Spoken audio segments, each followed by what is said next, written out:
We're back. Hey, you know what it is? What's up? What's up? What's up? Welcome back to the It's Roll Me podcast, man. It's been a long time. Yep, Um, and Miss Keenan Billy, she'll be up very shortly because she's with Coach Spotlight at the moment. that's So okay. That's okay. We'll hold up for her but let's get to some comments here. What is good, Liam? Appreciate you for tuning in.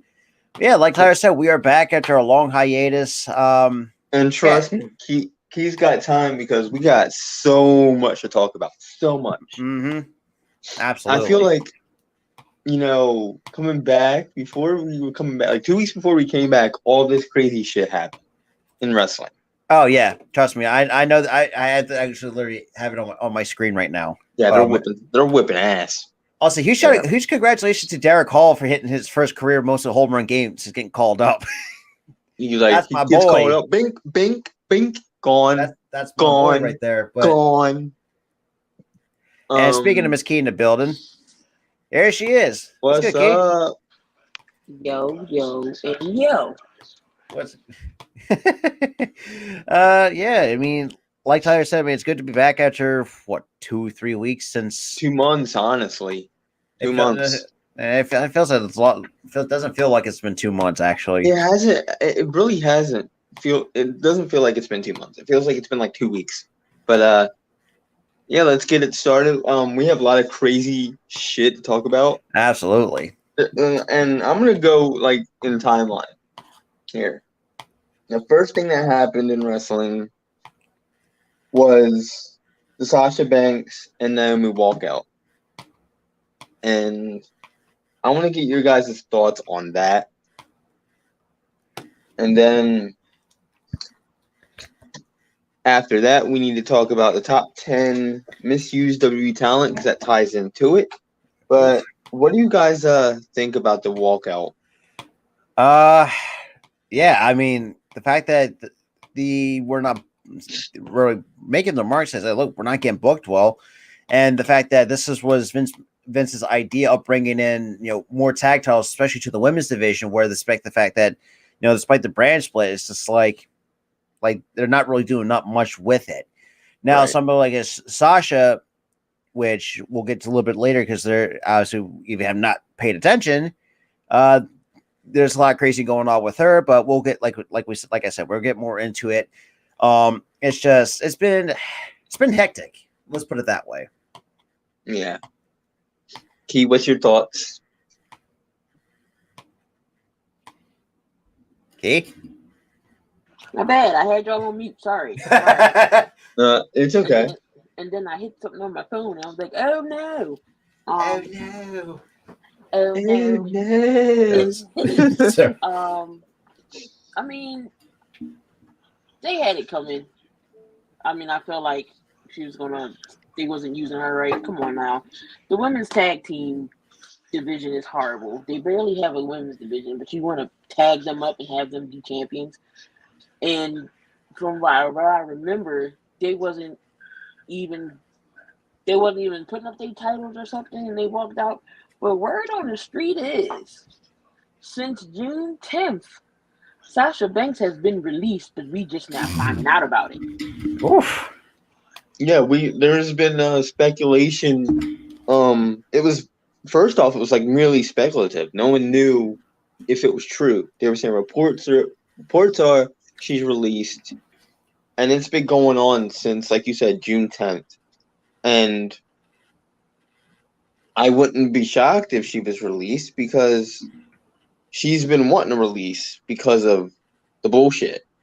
But what was supposed to happen, there was I think there's like a 6-pack challenge that was going on Monday Night Raw. And her and Naomi was supposed to be in this match.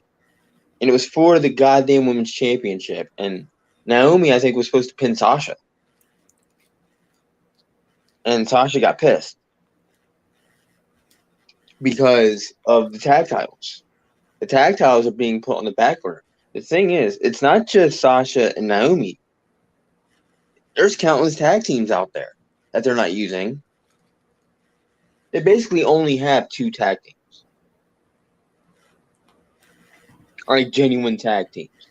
And they're not, and honestly, they've been putting on that. They've been putting the titles on the back burner since the inception of the titles. So I agree with the walkout completely. With that said, and Tyler, let me add to this too, because you also think too, like she also came out and said, it's taken the amount of time that she spent on the road, it's already taken a toll on her mental health. Like she wanted to get out of there as quickly as she possibly could. Is, she's not fit for, like, mentally fit for working 364 days out of the year because of she lost herself. Yeah, and a lot, and it's not just her. A lot of talents like that, where they're basically turning into their character. They don't know who the hell they are as a person. They're their character. 364 days out of the year, 365 days out of the year.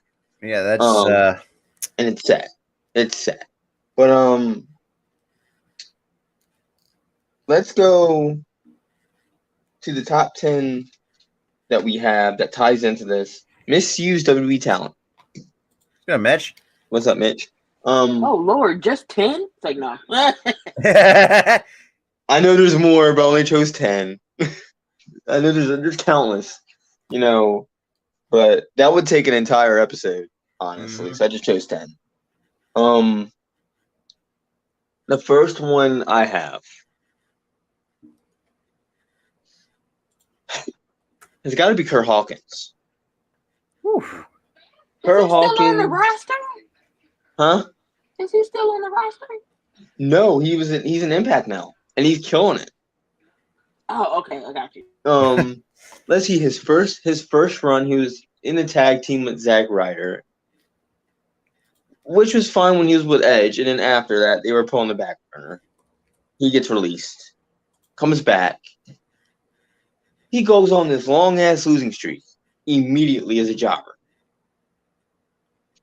And they basically gave him and Zack Ryder the tag team titles just to basically shut him up. That's all that was. They would immediately lose the titles after that. He leaves.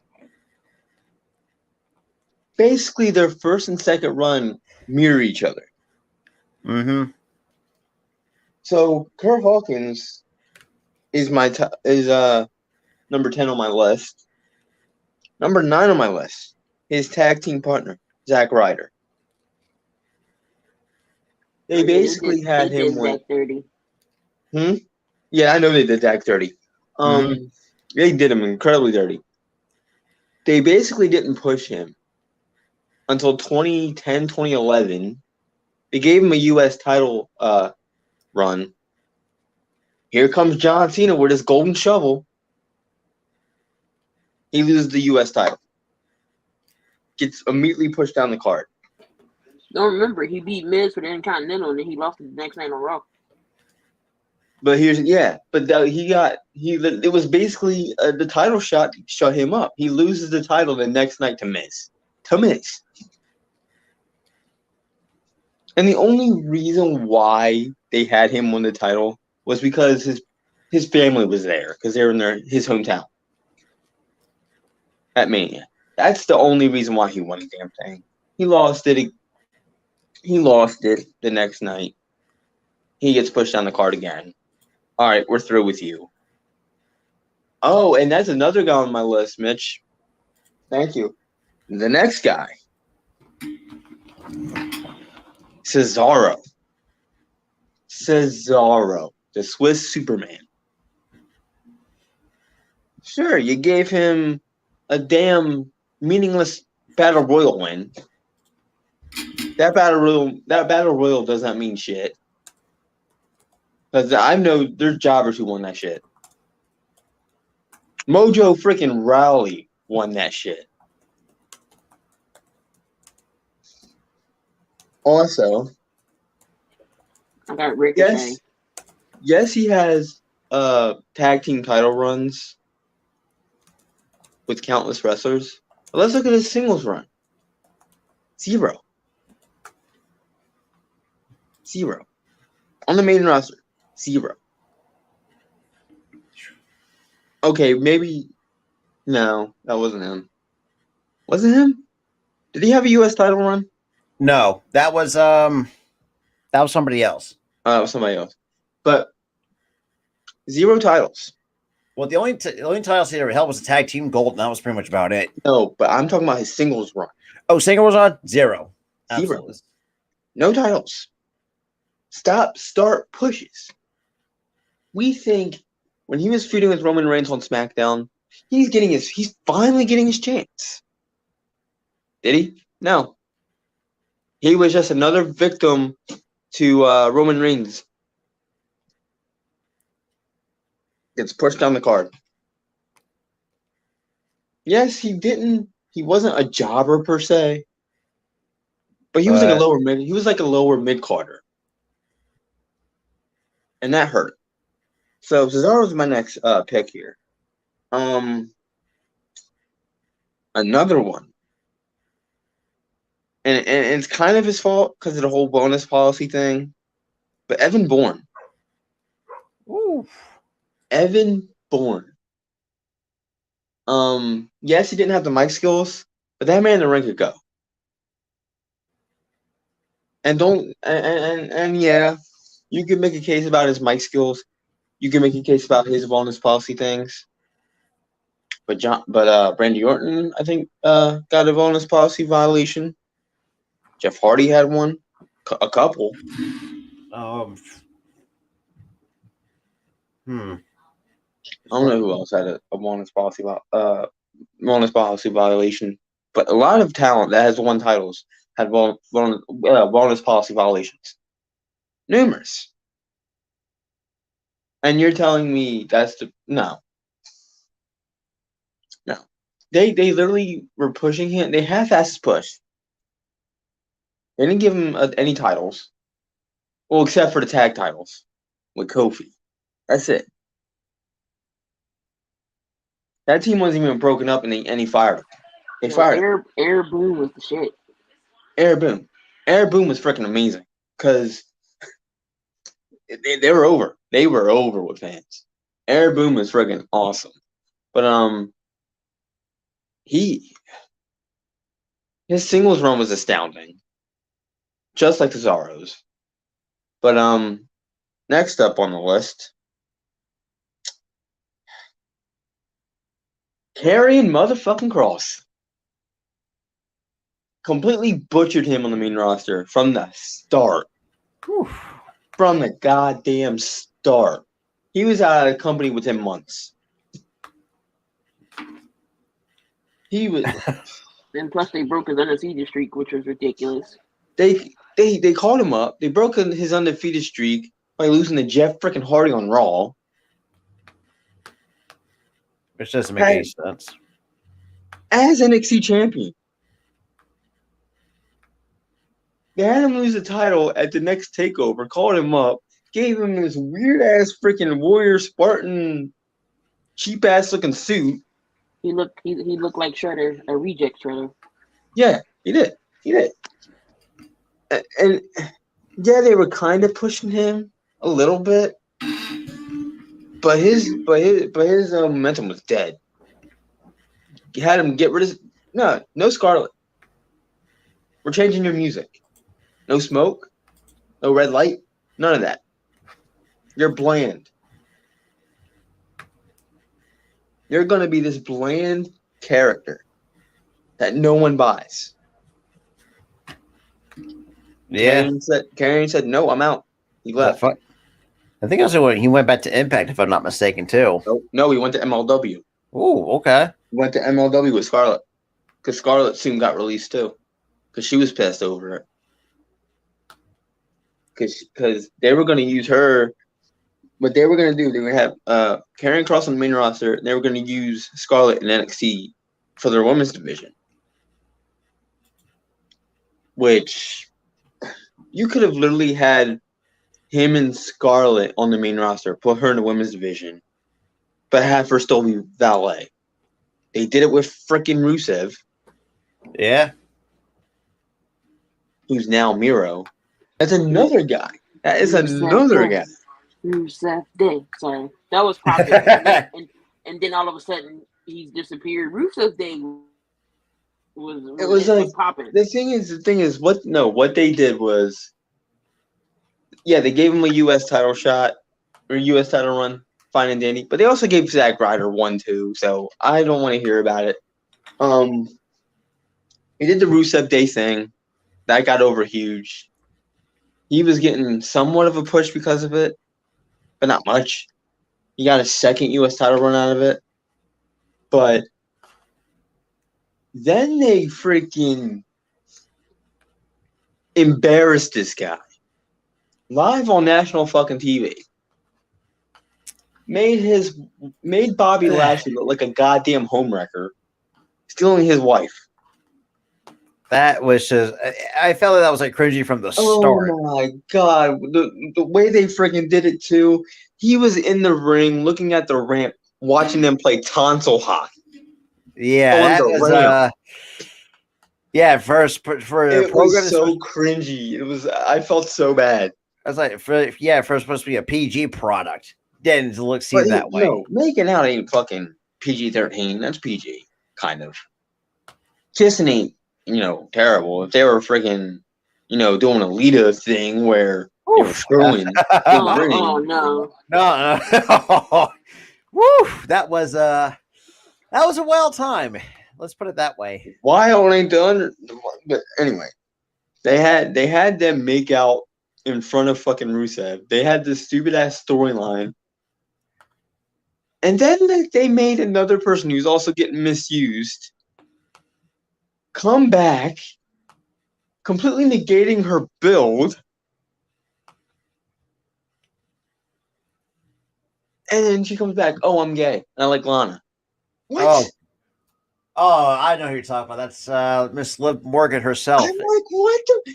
That's like, that doesn't match up with the build. They say, excuse me? Like, who flipped the switch on this shit? That's like, I'm like, the switch is like you had her leave SmackDown because she got so pissed she lost to Charlotte as a babyface or as a heel.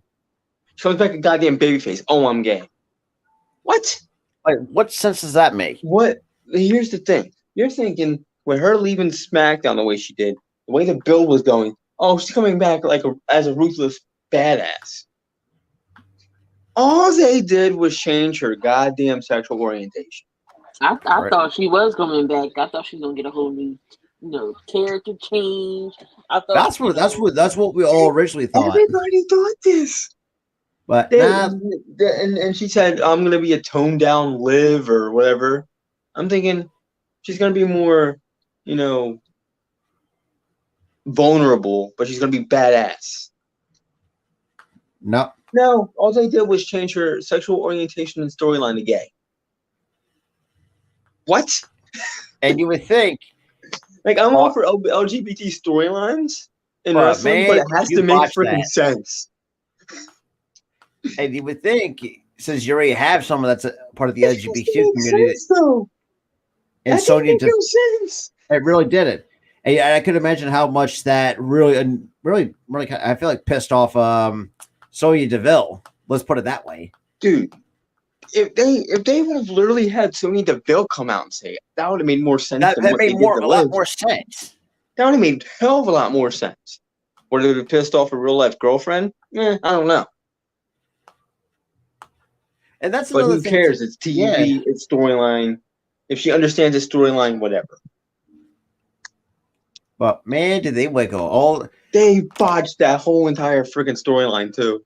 And they got and it was only in spite of goddamn Rusev to ruin Rusev. That's the reason why they did that. To ruin Rusev. That's some bullshit, though. Which I find it really ironic because you really think about it. Because the WWE's been around for years. They've been around since 1963.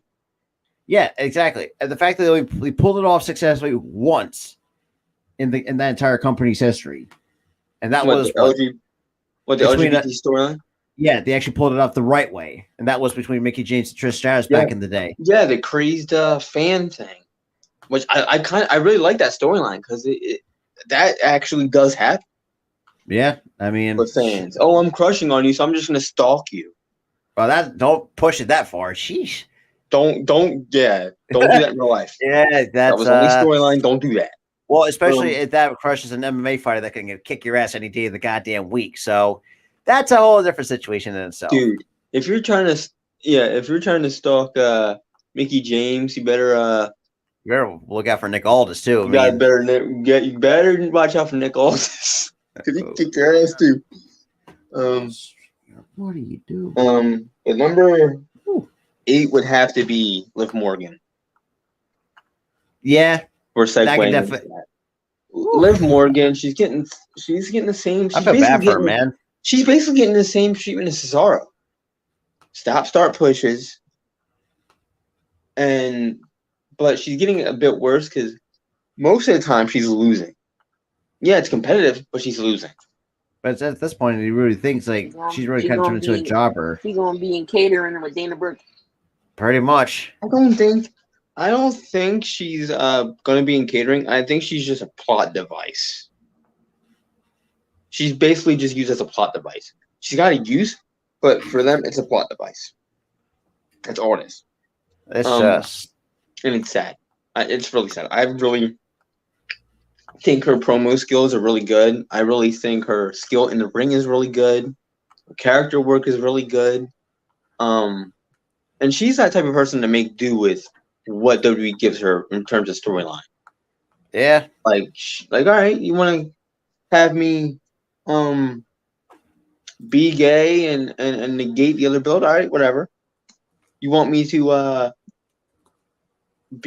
lose a qualifying match or whatever? All right, whatever.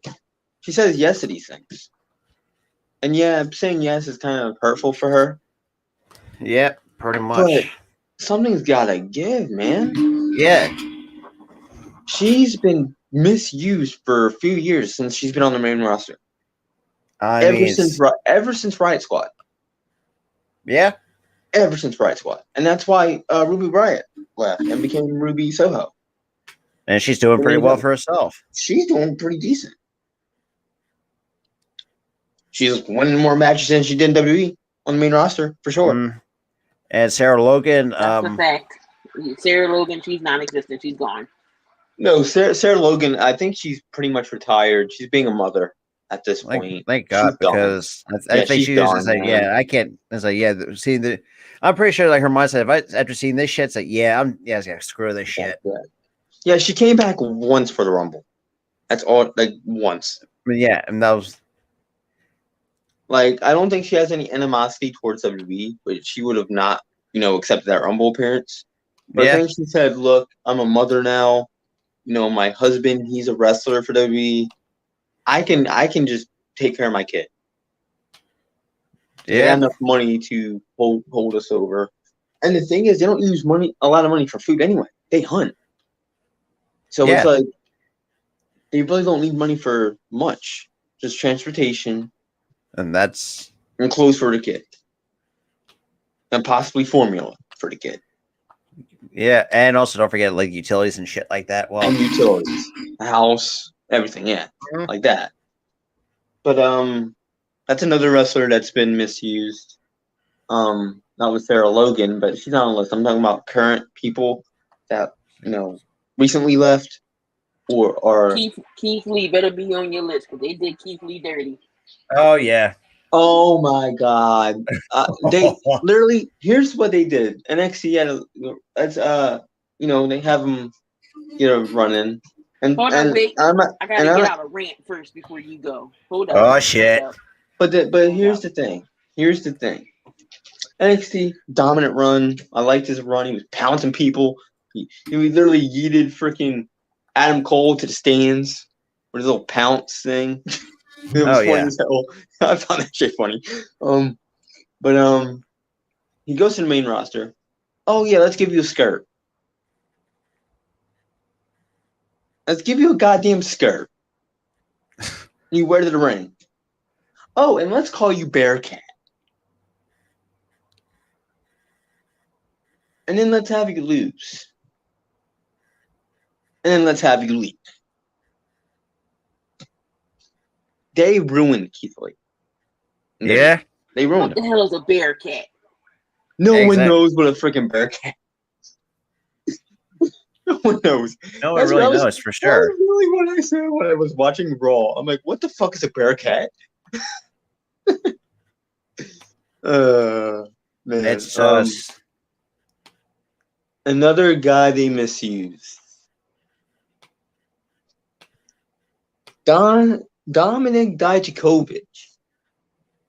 I agree. Donovan Dijakovic.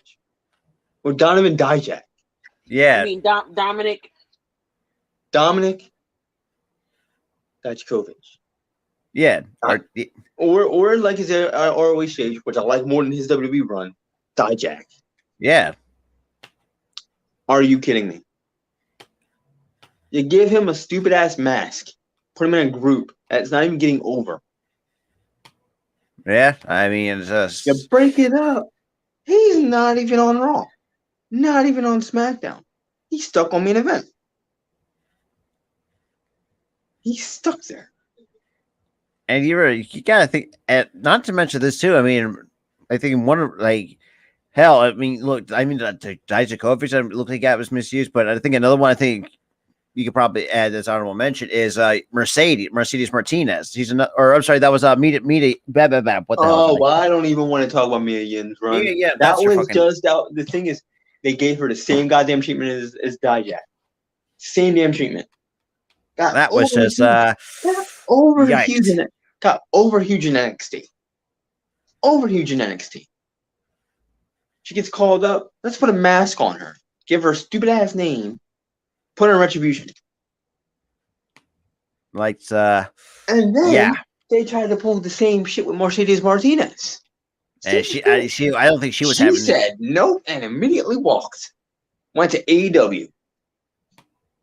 Mm-hmm. Which I am happy she did that shit. Because man, I've seen her wrestle in like some other different promotions, but did you see her wrestle in NXT? I have gravitated to her. She was freaking awesome. It's like a big what the fuck moment. Like it's like it is. Another person that's getting misused. I know they get misused. Shoot. Let's go over hell. Ricochet's a perfect, blatant example of that. Pretty much, even though they basically the title. what they did, they basically gave him the Intercontinental title to shut him up. It's like the Zack Ryder shit. Up and down. He was on Raw, on main event, on Raw, feuding with fucking Mustafa Ali. He was in a whole feud in main event, whole feud that no one cared about because he was on main event. If that feud was on Raw, people would have cared. Absolutely. People would have freaking cared about that. But it was on main event. He goes back to Raw, goes back to main event, goes to SmackDown. He's in competitive matches on the SmackDown. He gets a title shot. He wins the title immediately. This month, he gets into a feud with goddamn Walter. I'm not calling him Gunther. I'm calling him Walter. He gets into a feud with goddamn Walter. Takes one damn chop. He loses the damn title. One chop. That was the squash match. That is fine. One damn chop, and it was over. His reign's dead. And I'm thinking it's just like, man. I'm like, y'all really don't give a shit about Ricochet. Y'all really don't. Because you've looked at the other promotions wrestled at, whether it's fucking from Lucha Underground. What am I forgetting here? People are literally to the point, Rob, that they're asking for Prince Puma in WWE. Yeah, I mean, because they don't know what the hell is up with Ricochet. Oh yeah, is he a bland character because he's just himself? And he does a billion flips? Or is it, y'all just don't give a shit? I just think they don't give a shit. It's the latter. They don't give a damn. They don't give two fucks. But we have a special guest in the background too, Mr. Coach Dante himself. Oh, what the hell Dante know about wrestling? He come over here to troll us. I know I'm just showing some love and support. Hey, Absolutely. We appreciate it, man. You know, welcome to the It's Rolling Me podcast for the very first time. Yeah, I just love to bounce around and just show some love to the neighborhood. All right, no problem, brother. Thank you. But yeah, Ricochet is getting super goddamn misused, and it's astounding to me. Another person that's getting misused. Oh, shit.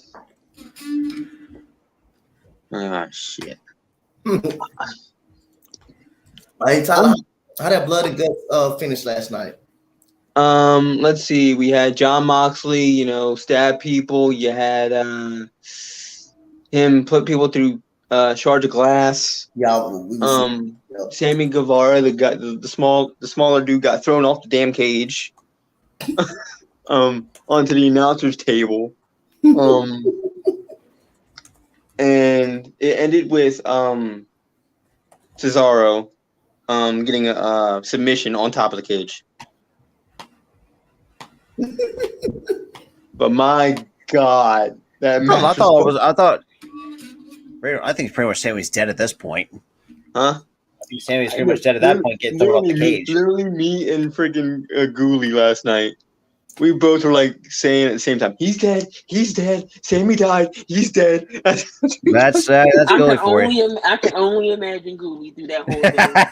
He was like, no, he literally was like freaking out after Sammy got thrown off the cage. He was like, he's dead. Sammy's dead. Hey, you know what? What was that dude? They got F5 off the pod against Brock Lesnar. What was that dude's name? Sammy Guevara.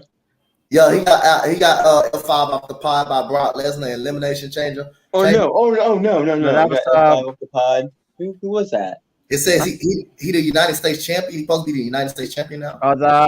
That's Austin Theory. Yeah, Austin Theory. Yeah, I said that's when he got F5 off the pod. That's what I said. Oh, he dead. He ain't getting up. He dead. He not. You mean somebody?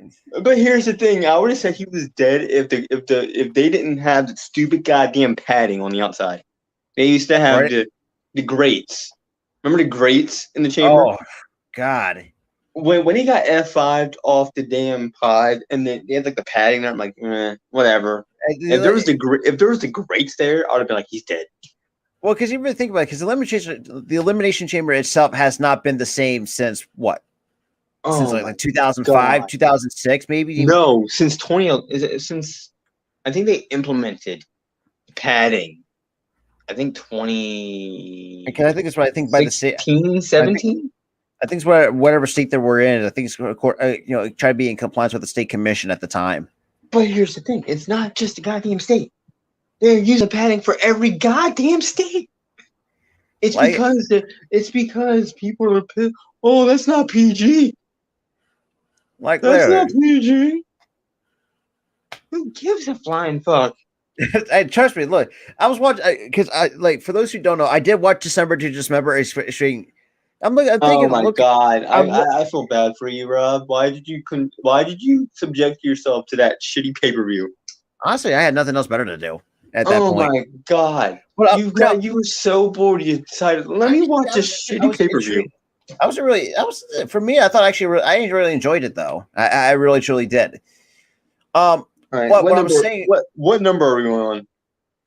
I think we get past 10 already. All right, fuck it. We're already past 10. I lost count, and I don't remember any of the wrestlers. It's countless. It's WWE. For those who have not know about this, because WWE knows how to piss us off. Because we say, wait, what number are we on? Like we tend to completely forget. Speaking of pissing us off. Oh, good. Oh, good Lord. I want to talk about the Vince McMahon scandal. Yikes! That's all I gotta say about it. Oh my! Wait! Before you get into that, how in the hell did they want Keith Lee and Otis to lose weight, but Otis' fat ass was still on the damn show? Oh right, I forgot about that. What about Otis again? I couldn't really hear.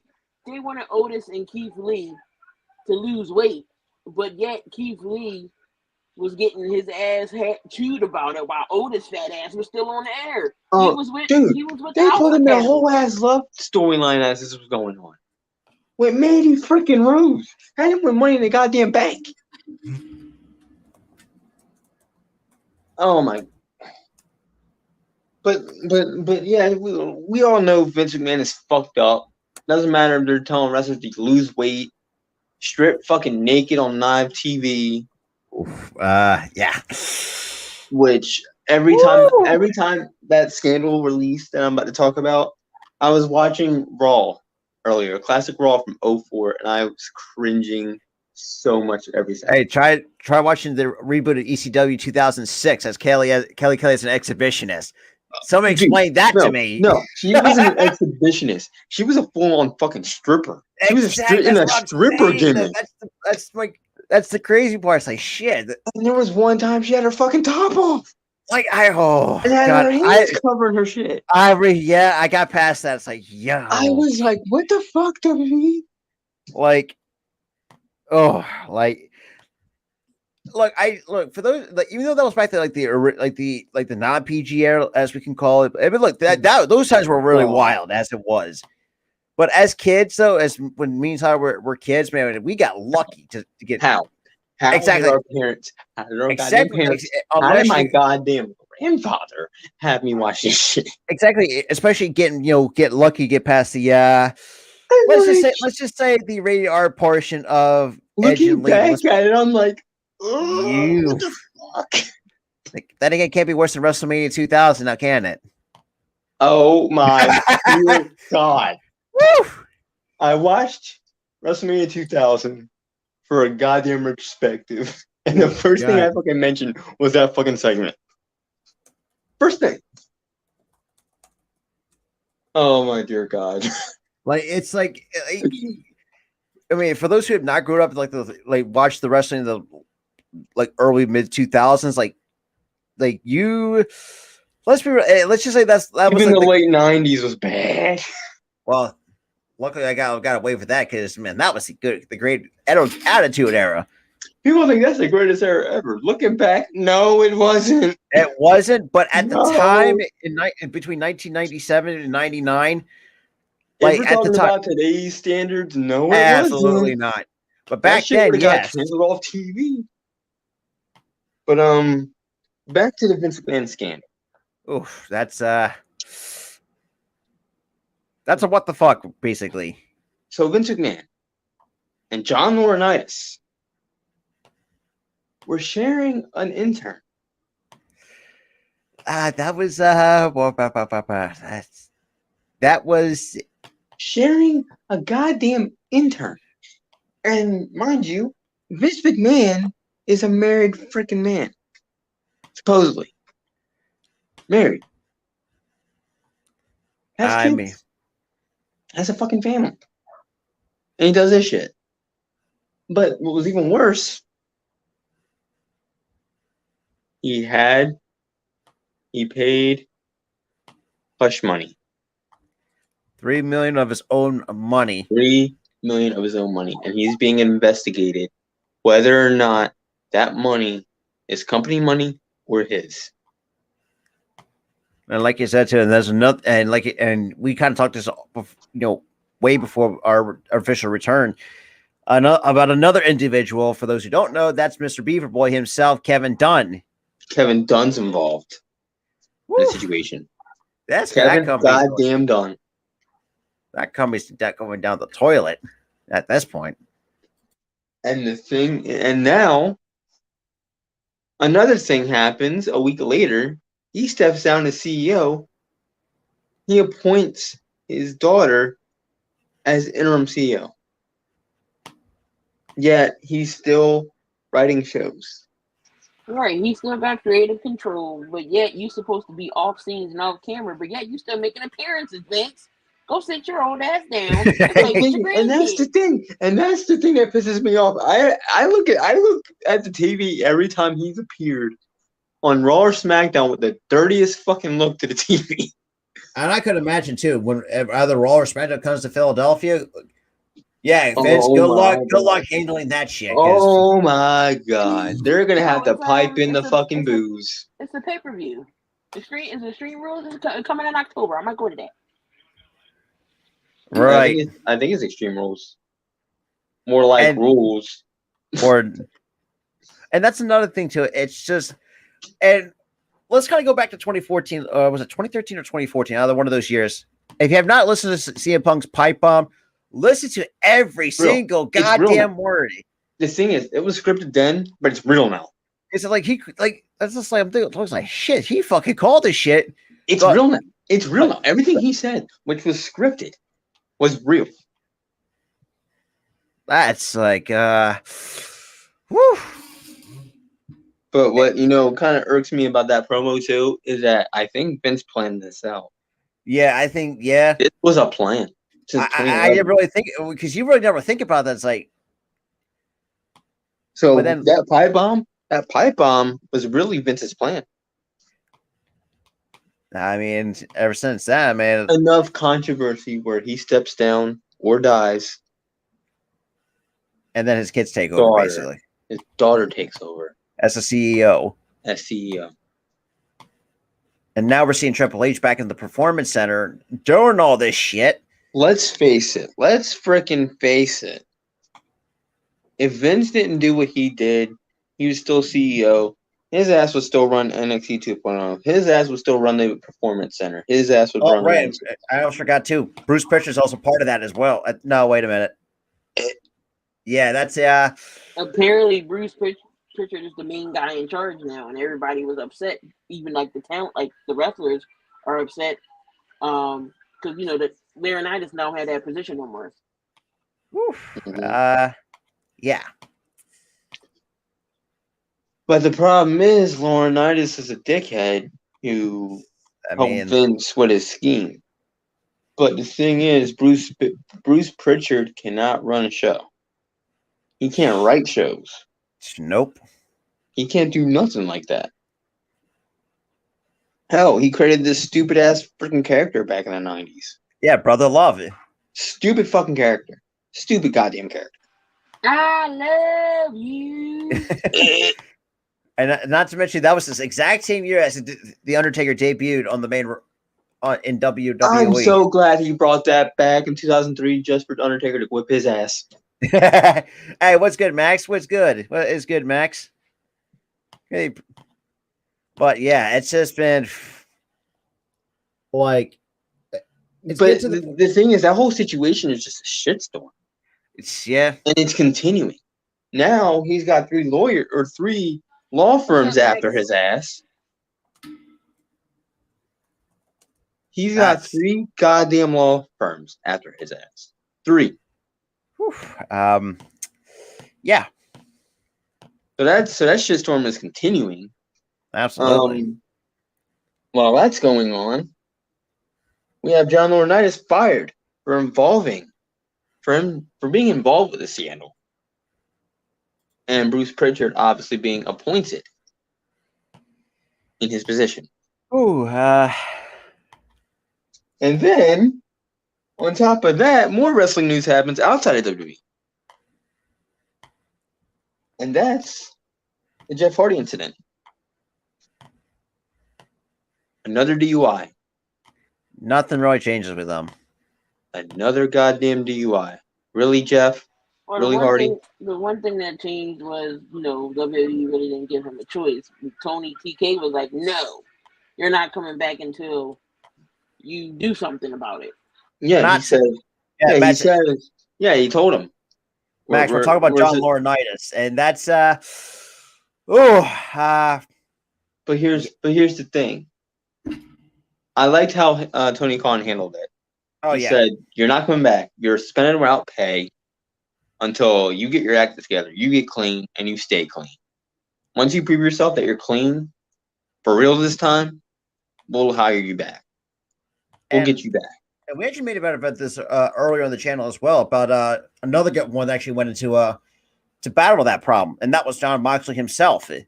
And he had John Moxley had a drinking problem, but before he even got suspended, which he didn't, he said, "You know what? I have a problem. I'm going to fix it. Ever He since went then, and fixed it. Ever since, he's been clean. it looks great. Looks awesome.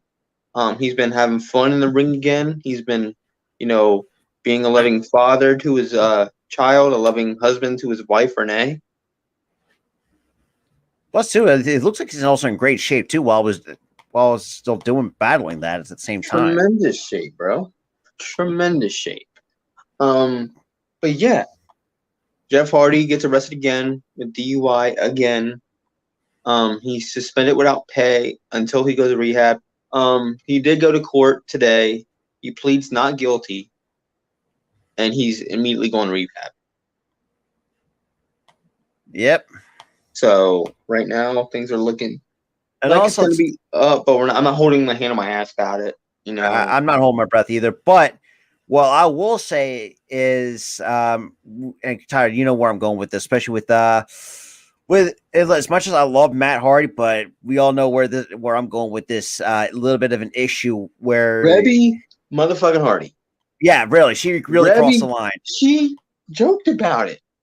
Like that's your brother-in-law, or that's your goddamn brother-in-law, and you're gonna joke about the issue. And then she goes off on fans going off on her about it. No, you're the fucking problem. And that's crazy. Yeah, it's just crazy to really think about it. I'm surprised how Matt even. I'm surprised that Matt should said something about something. He's problematic. She's problematic. I don't care if she's a good mother, a good freaking wife. It's just she's problematic, and she's showing her true colors. She's problematic. Mm-hmm. And the problem thing, and the funny part is, she ain't even all that. Jeff being another Tammy Lee. Well, I see. That's a woo. I don't see Jeff being a Tammy. Tammy, she's very Tammy's too goddamn self-centered. Not just that too. She's already passed to the point there's no return at this point in her life. She's spending her life behind bars. I don't give a shit. I mean, hell, even Gold's got more choice of colorful words for her. Fuck her. Yeah, exactly. She ain't all that either. It's just like I feel like Rebby Hardy would turn into Sonny. Yeah, I can definitely see that. But it's just the fact that hell, it's just like I don't know. It's just like yes, I mean I know Jeff Hardy has his problems, and you gotta think too. Like yes, the drinking problem has been we all know that's been well documented for what about how long has it been? Years, give or take. He had a combined drinking and drug problem first, and then he quit the drugs, went right to drinking. Because you really think about it, because and this also could stem back to when his house burnt down. I mean, all this shit. Like he lost his goddamn parent as a kid. You don't think like your brother and family would try to help more, like. Exactly. I wonder what the fuck Matt thinks of her doing this. Exactly. Like, come on. And the thing is, she ain't all that. She really isn't. She's not. She was. I don't even think she even wrestles. No. Do you know what she was before she even met Hardy? Nah. A fucking porn star. Oh right, I forgot about that. She was a fucking porn star, bro. Oh, she's a hoe. Or the words of John Moxley. Ho! And the thing is, look. Of course, they're porn, whatever. But the thing is, you're not all that. You're acting like you're all that. All you do is porn. Like you don't you got to put yourself in Jeff's shoes. Like look at this shit. Goddamn Jeff shoes, man. And yes, I know the drug problem. I know it could probably because you got to think too. This also takes. If you had a fucking issue, wait, like of course you're saying drugs are bad. Whatever. Yeah, drugs are bad. Alcohol is bad. But to judge somebody over their issue, their mental issue, and to pick on them, especially that's part of your family, and to joke about them, especially if it's your goddamn family, come on, get freaking real. And that's sort of my biggest, and not to mention too. I mean, you can also not make the same argument, but in a different case where Matt was also kind of that in this different situation as well, but not with the drugs and alcohol, but just whereas he was just so far almost gone mentally. It's just like a perfect. There was a goddamn time. There was a goddamn time back in 2011 where we showed up to a goddamn pay-per-view, Victory Road 2011 high. Yeah. Absolutely, and I go back there because remember, did you see Sting going? Yeah, Sting was pissed in the moment, but do you see Sting picking on him about it? No, he tried to get him. We got Daniel House Jr. and that too, yeah, and some G leaguer I've never heard of. But here's the thing: do you see Sting picking on him about it? No, I think he got him. I think he got him help at to get the. He got him help immediately. But let's see. Okay. What does Rebby do? Downplays the situation. Picks on him about it. Honey, you're not all that. Okay? It really isn't. You need to shut the hell up. Stop picking on a guy with issues like that. And not to mention this too, Tyler, because if we could go back to way before Reba or Rebby, I should say. Remember off screen, Matt and think about the entire Lita situation. Look how down to the dumps Matt was really going through in that point of his life. Literally, because you remember because Lita and Matt had an actual off-screen relationship. But then here comes Edge coming in and home wrecking motherfucker. And then going into One Night Stand 2005, Paul Heyman really pointed out. Yeah, I know, but here's the thing. Even I bet freaking Jeff Hardy had those issues when Lita was around. Did you see Lita downplaying the situation? No. Yeah, she was problematic in other ways, like the cheating thing. We don't see her downplaying mental issues like that. No, it's just like you said, when Rebby started making. That's where she could pretty much cross the line. That was towards the mental issues. Yes, the thing about it is wrestling takes a lot of toll mentally and physically, and we've seen over the years the bumps that Jeff Hardy. A guy freaking died after murdering his goddamn family because he had mental issues. So you had who else had mental issues and died? You had Ashley goddamn Massara, literally. Basically off herself because herself. Another example. Daphne, perfect. We just talked about that. Literally, Daphne, not even that long ago. It's like the fact that some of these, someone like Rebby don't put themselves in some other shoes. It's really disgusting. It really is disgusting. It is disgusting. It's super disgusting that you're going to do that. And this is where I think if I'm Matt, it's I got to get away from this is honestly, I'm taking the kids and booking it. If I was I think seeing that video, I'm taking the kids. That's just that too, and and just fuck you can't. And I wouldn't even have her have visitation goddamn rights because of this shit. I really don't think that's really the case. I really do hope Matt realizes maybe Rebby is not the person to really be the perfect, especially the perfect role model for the kids. She's no goddamn role model for her goddamn kids. She's basically telling her goddamn kids it's okay to pick on somebody with mental illness. I mean, and with fans calling her ass out about it, she was like, "I was there with me." No, you haven't. You were there. Yeah, you were there. Did you help? No. You downplayed the goddamn situation. Doesn't matter if you were there. It's just. I know, and for those who kind of like I said, but for those who are new, we do preach about mental illness at the end of each and every show. But the way that Rebby, I should say, I am thinking somebody completely different. I apologize for that. AEW. But this is a little bit. Sometimes I as a wrestling fan, this shit's Austrian and all that shit. So we all know that's faked over the years. But the fact of the matter is that Rebby really crossed the line where this I took this really. Most of us who had dealt with mental issues took this really personal. And if I'm Matt, I would say, really fall for divorce at this point of this. The problem that I had with the TikTok post that she posted. Oh yeah, trust me, I did watch that. That was like, that's not a good look. But hold on, the problem that I had with the TikTok post, she didn't follow that up with a goddamn apology after fans called her out. She went to every single freaking comment, posted a video ranting about why she was right and they were wrong. Yeah, she literally doubled down. She doubled down on that on picking on Jeff. Double down on it. And come on. Like, it's just you're an asshole. You're an asshole. Not in this day and age, because people are not going to take that lightly. I mean, no one's taking that shit lightly. Nobody.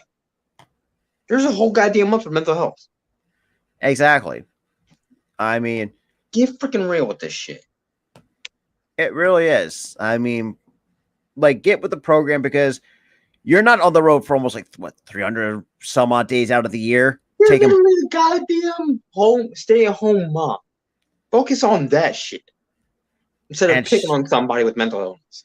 And not to, I mean, it's just shit. It's been, but I know we apologize for that little bit of a rant issue, because that was a little bit personal towards that was because we need to have another segment to calm down. But another thing that happened. Don't play around these mental health games. I took offense when Ben Simmons said he had mental health issues. Oh, that's that's a different problem in itself. Wait, what? Could you repeat that? I don't think Tyler heard you. Oh no, I said I took offense to the mental health thing when Ben Simmons said he had it. Oh yeah. Oh. Yeah. In other words, basically, this you cannot fake this shit. No, you can't. And this is all this shit is happening in the span of what? Couple months, maybe? Yeah, about a month or so. A few months. That's great. It's really crazy when I think. But next thing I want to talk about is AEW's injury bug. Yeah. There's an injury bug happening in AEW. Jungle Boy's hurt. CM Punk's hurt. You had a few New Japan guys that were gonna come over for Forbidden Door, which was a great pay-per-view, by the way. Also pay-per-view despite that. It's just been. Whew. But ever since that pay-per-view was even announced, we've had injuries galore. We had Takahashi pull out because of illness. Takahashi got sick. Ishii got hurt. CM Punk broke his leg. And which, let's be real, should have done that in the first place, not jumping off a guardrail. Dumbass, you shouldn't have jumped over a goddamn guardrail. Or you would have been at Forbidden Door. You had freaking Adam Cole get hurt, and now we have another guy who was apparently hurt. That was oh god. Apparently hurt his ankle. Oh Jesus! But it turned out he was okay. Oh, thank God. I think he just twisted his ankle a little bit. Like that was Santana, but obviously he was at the Blood and Guts match, so he was good. Yeah. So he had a little bit of a scare, but he wasn't seriously hurt where he was. But I mean, look, that's what you signed up for as a pro wrestler. There's going to be injuries that is going to happen. But the fact in the case of AEW, and the fact that it's stacked one, and not to mention, we just saw Adam Cole at the Forbidden Door pay-per-view with the Young Bucks too. That was. Yeah, but he got hurt. But he got hurt in the match. Right. He got hurt in the match. I misheard that. But the four Rainmakers that Okada was one of them was supposed to get hit. One of them was supposed to be a hit, and that was supposed to be towards Adam Cole, but Adam Cole had collapsed. Oof. And it was announced that he was concussed. Ooh, that's worse. And then we find out that Kyle O'Reilly wasn't available for Dynamite. on Dynamite this past week, and Bobby Fish. So basically, all of the Undisputed Elite were hurt, Man, that's except for the Young Bucks. That were the only two yeah. that were spared. But yeah, there was a huge injury bug in AEW, and I hope, and in New Japan, I hope you guys do heal up. Honestly, for all this crazy shit that has happened, you know, it made for an hour-long episode, which I knew it was gonna. Mm-hmm. Just like we said, because I know we've been holding this off for a while, but shit, this was a crazy one crazy month. It wasn't that we were holding it off; we were forced to because of the NBA. And Yeah. the NBA finals and the playoffs and And the damn Yeah. draft. The damn draft. We were gonna have the episode last week, and then we're like, "Oh, the draft's on, mother." That nope. But Oh, the like damn we draft. said, that's just been one crazy month. It's been a crazy few months for wrestling, man. Which is a shocker because remember, because if you had sent previous shows, we had nothing to fucking talk about. Literally before we went in hiatus to now, you would see it night and day. We would have nothing to talk. We would have like one or two topics to talk about, and we would end the episode between like 45 to about About 30 an to hour. 45 minutes. Oh snap! We got a whole hour in. And Yeah. then and now with all this news, Yeah, we got a whole hour and 2 minutes in. yeah, and that's the thing. And for me, because I brought this up to Tyler for this very last thing, is the most underappreciated wrestler of all time. No matter if it's from like the original, like say original ECW, unfortunately that garbage reboot of ECW, wherever the case may be.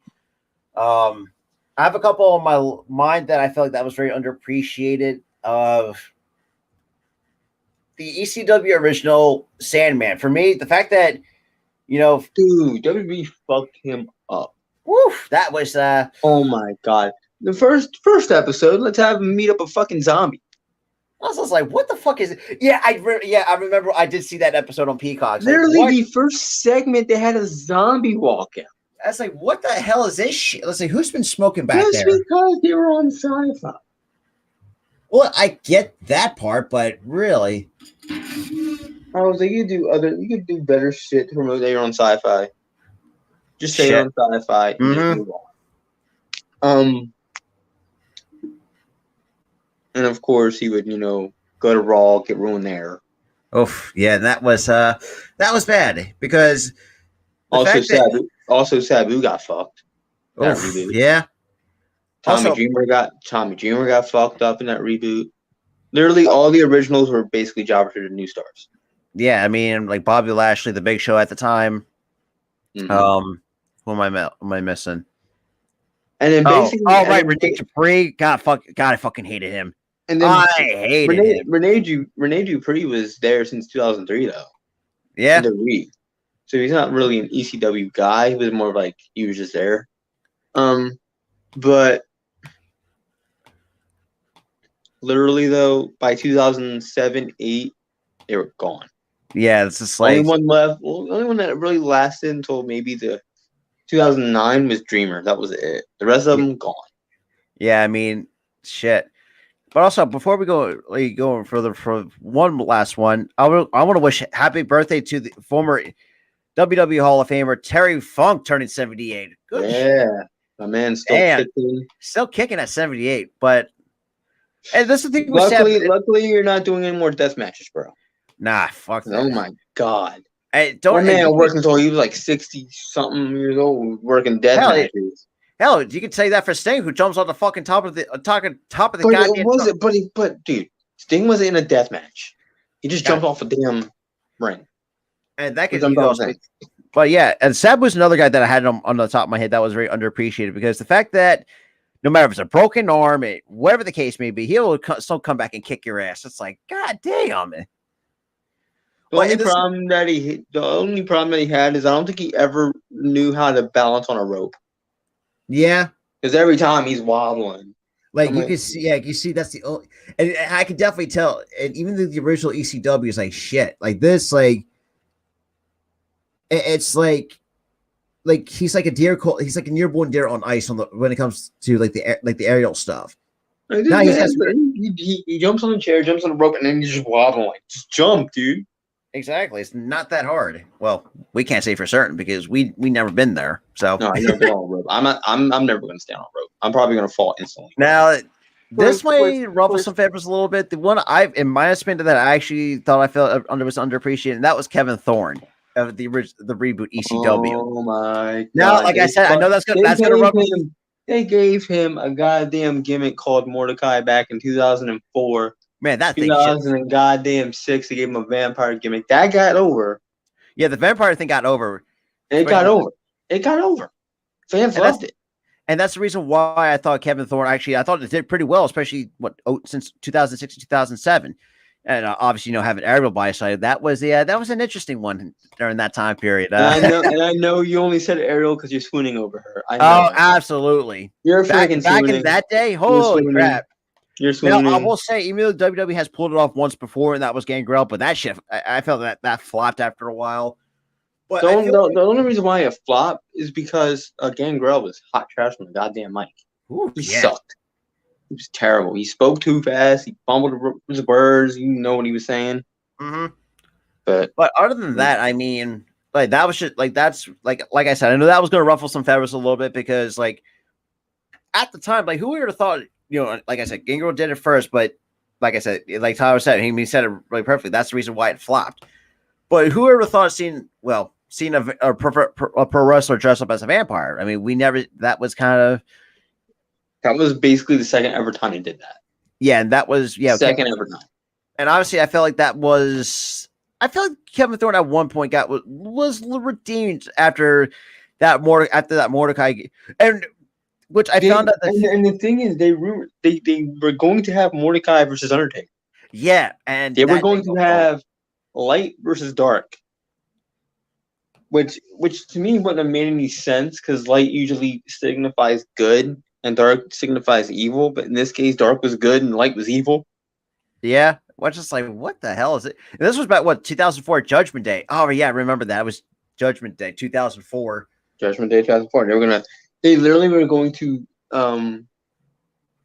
extend that to WrestleMania, and unfortunately. And it didn't. They scrapped it, and they sent Mordecai, Kevin Thorne back to developmental until ECW came around. Yeah, and then just I think repackaged itself as what Kevin Thorne was. Now I will say though, I mean, and then they completely screwed him up again. Yeah, what did they give back the Mordecai gimmick again? Once after. I think they gave him the Mordecai gimmick again. I think once after, then they released him. But I mean, even Kevin Thorne himself actually looks he's doing pretty well since then. What's he doing? What's he doing now? I think for last time I checked, he's a real estate agent. Man, he's probably making some good money. That's cool. That's a good paying job. He sells houses. Wait, what is that, Key? I said, he sells houses. Yeah. You know who else? You know who else is apparently selling houses? Crap. I know who you're talking about. I can't remember his fucking name. Cowboy James Storm is selling houses in Tennessee. Damn, oh, damn. There we go. He's selling houses in Tennessee. He does wrestling, and then he just sells houses during the week. Man, he's going to be set himself up for by the time he's over. This man's getting paid. But yeah, I mean, those are some of the minor ones. Like I said, Kevin Thorne, I know I was going to ruffle some feathers a little bit because, obviously the ECW reboot was, let's be real, was not the best. The fact that you had Kelly acting like a stripper, which, let's be real, that was the cringiest shit that I've ever seen. Looking back, it's so freaking cringy. Like, I was like, how did this, like, yes, I get it was in the mid 2000s, and then you had her. Then you had her pair up with Kevin Knox, who was a goddamn possessive boyfriend because he thought that she was hitting on CM Punk, but really she was trying to be CM Punk's friend. I'm like, what the fuck? It was confusing to say the least, as it was. But it was basically the Tess and Stacy storyline over again. Oh God. It was basically a rehash of that. Oh my god, I hated that so Oh much. my god! But Honestly, the difference I is, hate the run. I hate the run. no, But I still got some things I gotta finish Ah, up no here at problem, 10 Keith. o'clock at night. Jesus. But it was fun. Definitely It gotta was. do that again. oh, for sure, for sure. So I'm sure we're gonna have pick some predictions, and I gotta get back. Because I didn't watch Forbidden Door, so I gotta, yeah. Yeah, we had you exempt from that picks and predictions. Yeah, because I didn't know who was who or nothing.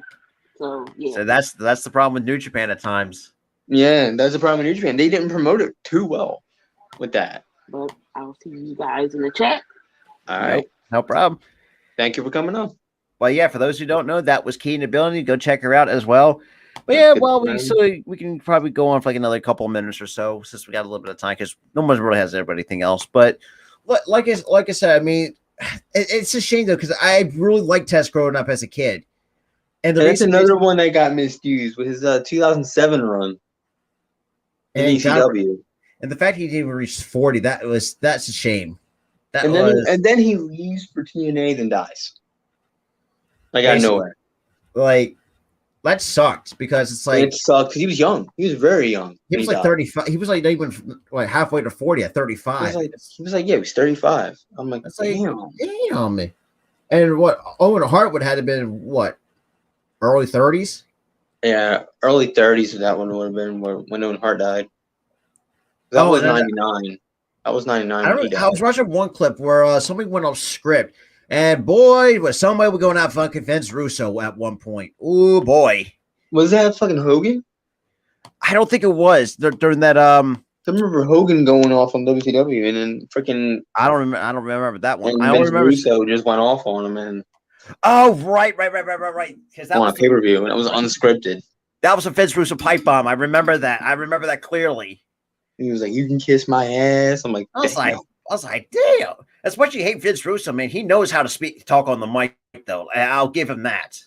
But writing, like we said, But dude, everything he says, either if it's on his show or in any unscripted pay per view, he comes off as a dick. he does. He's a dick that doesn't know the wrestling, and that's why Jim Cornette hates him. Yeah, and that's the reason why WCW failed in the early 2000s. Think about that. Because of that. That's why early TNA sucked. And the part Alright. that and the part that Jeff Jarrett hogged the damn world title all the time. Yeah. But other than that, when he was a head freaking booker yeah. because he And owned the damn company. I feel like another one I thought, in my opinion, that was really underappreciated. That was Eminem back then. Oh my god. As much as you hate him, I thought they Weren't really underappreciated as a tag team, but by themselves, yeah. Whoever thought Joey Mercury would ever had dreadlocks? Like, who would ever guess that? dude. But he rocked them shits too. He He did. rocked them shits, man. Hey, so did But, Jeff Hardy too. You gotta But give Jeff Hardy dude, credit. if we're talking about Eminem, what about goddamn Melina? Man, Melina still looks good after what have been over a decade. She didn't even age No, she at all. Nah, I mean, I mean, same with hell, even Lita looks still good for what someone. Lita? No, Lita looked like she aged. No, I think She the looked- one perfect example who doesn't look at the age, and that's Trish Stratus herself at 46. The people who never aged. The 5 women's wrestlers who didn't age. Trish, Tori, God, Mickey, Melina. Melina, and Kelly. It's crazy to really think about that. Kelly Kelly's actually 35. It's like there's no way in hell she looks Still looks 35. 20. She still looks 25. Like what? Now, here's another one that I find really interesting or cringeworthy. Let's go back to 2006 to like I said, the reboot ECW. There's a thing called Extreme Strip Poker. So think about that for a second with Maria. I remember. With the late Ashley Massaro. Must be wrong. I So, let's go look at good looking back in the day for Ashley Massaro. Dude, honestly, I didn't really care about her looks. That gimmick was badass that she had. Oh yeah. That was badass. Like the whole rocker thing. Oh yeah. I mean, I liked her for that. She was making, but shit. But then they sexualized the shit out of her too. I'm like, motherfucker. Same with Kelly, Maria, Trinity. I forgot even Trinity even was even around. I don't even know who Trinity was till like FBI at the point. I didn't know who Trinity. I didn't even know who Trinity was. Neither did I. Like that's what I was like. Who the fuck is this bitch? It's like, but another one. Let's be real. Was Balls Mahoney. He shouted to another Lake New Jersey native. Dude, he got fucked. Left, right, and center reboot. Because he basically became the jobber to stars. He jobbed every match. That's true. Like he was a jobber. But God, let's be real. As much as I hate Daivari, but the cringiest part that was on that roster, that was the Great Khali himself. I was like, fuck, why was this dude around? If we're talking about male cringy moments, can we talk about Muhammad Hassan? Oh God. At like the worst possible time. How bad the timing was for that. Like, oh God, yeah, that was super bad. God. And how racist that is. Woof. And don't forget too, Daivari was also part of that too. God damn. As I'm thinking, I was like, this is the wrong pot. Like it was prior to that. You had him and his terrorist group attack Taker on the same day as the London bombings. The government got involved. The FCC got involved. They had to kill Muhammad Hassan off TV. Then release the guy. But which I think was kind of bullshit because he was a good wrestler. He was a good talker. Mm-hmm. You could have just repackaged. The gimmick was at the gimmick was at the wrong time. Yeah, you literally you shouldn't have fired him. You should have just changed his gimmick. Exactly. You killed him off and then you fired the guy behind the damn character. But look at the positive. But he's doing well himself as a high school principal. So I mean, dude. Imagine the fucking kids having their freaking mind blown. Oh, and then he goes, "Hey kids, I used to be in WWE." What? Like Zach, a lot of people, because like these younger generation nowadays wouldn't know that. Says we had the opportunity to see, people like Daivari. Unfortunately, the Great Khali, that was the worst. Oh my God, I don't even know why they even gave him the world title. Oh God, that was super when he held it up, he always held it up upside the fuck down. I was like, dude, can you not learn direction from left and right? Turn the title.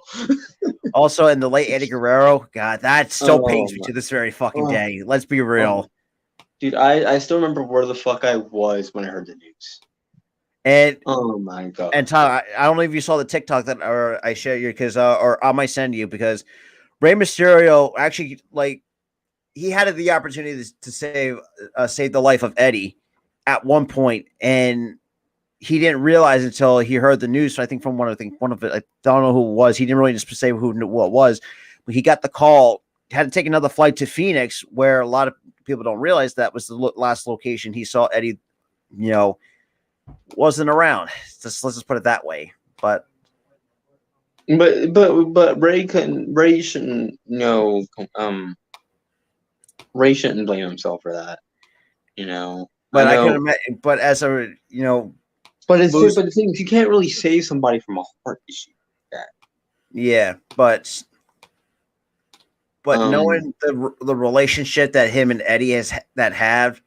Yeah, no, he most likely blames himself, but he shouldn't, man.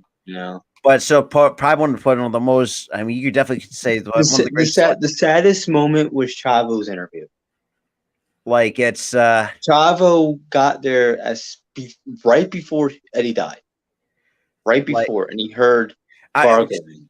Can I remember this was on the Dark Side of the Ring, if I'm not mistaken, too. Yeah, this is when they were talking about Chris Benoit. Oh God, that was and they were saying that was the culprit of Benoit's downfall, which it was. Yeah, but literally, Chavo went to the hotel room when he found out that Eddie wasn't okay, And ran to the hotel room, and he heard the sound of death, gargling, and then Eddie died.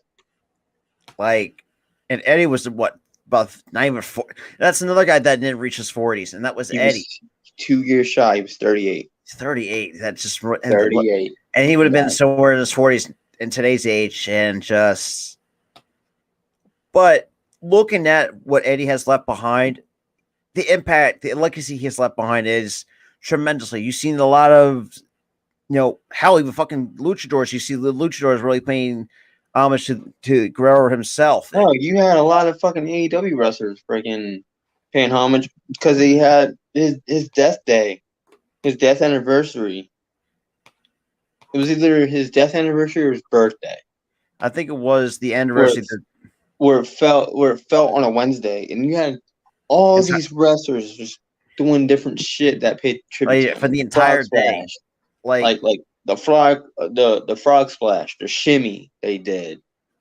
I mean, wearing a freaking band on the arm. I mean, it's because but other than that, I mean, that's what I know because we are kind of out of time here. We've been on for about an hour and 22 minutes, but yeah, we got hopefully greatly appreciate everybody that was tuning in. Really do appreciate it on a return episode of the It's Real Me Podcast, episode 21, live on YouTube and obviously the It's Real Me Podcast channel. And guess what? This is not a one-off. We're coming back next week. Yes, sir. So stay tuned. Be here next week. Stay tuned. 9 o'clock Eastern time. 9 o'clock Eastern time, live on YouTube, Facebook. It's Real Me channel. It's Real Me channel, Philly Sports channel. Wherever you get your goddamn podcast, you'll find us here. Absolutely. But other than that, I hope you guys enjoyed what we covered for the last, hour or so minutes, which is crazy to really say. But other than that, this is Robert and Tyler from the It's Real Me podcast. We'll see you guys in the next one.